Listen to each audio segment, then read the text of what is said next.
ada video Ustadz Adi Hidayat, maafkan aku saudaraku Nasrani, aku tidak bisa mengucapkan selamat Natal. Karena orang yang mengucapkan selamat Natal, maka dia sudah mengakui tiga. Yang pertama, mengakui bahwa Isa anak Tuhan. Yang kedua, mengakui bahwa Isa lahir 25 Desember.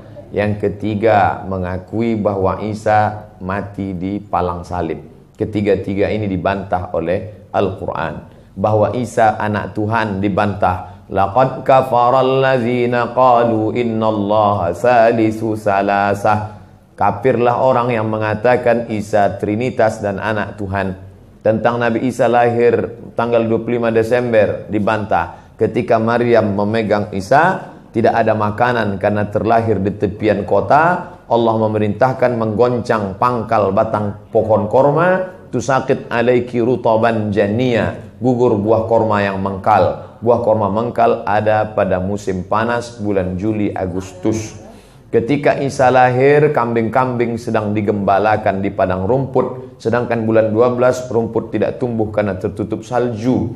Maka 25 Desember bukan hari kelahiran Isa, tapi hari raya merayakan Dewa Mitra, Dewa Matahari, yang diambil oleh Kaisar Konstantin dari Konstantinopel.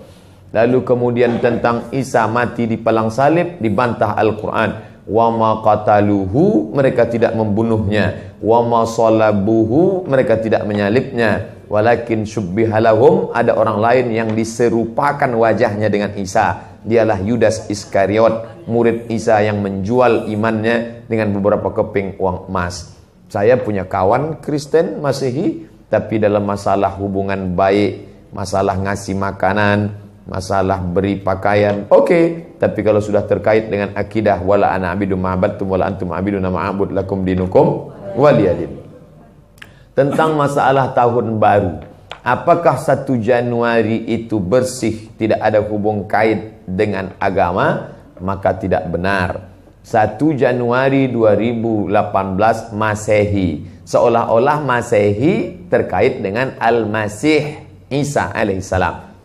Itu kalender dibuat oleh Kaisar Julian dari Romawi kuno. Kaisar Julian membuat kalender, maka dibuat nama dia Kaisar Julian, maka disebut Julian kalender. Lalu kemudian Julian kalender dibawa ke Vatikan, dirobah oleh Kaisar Raja Pendeta Paus Vatikan bernama Paus Gregorius.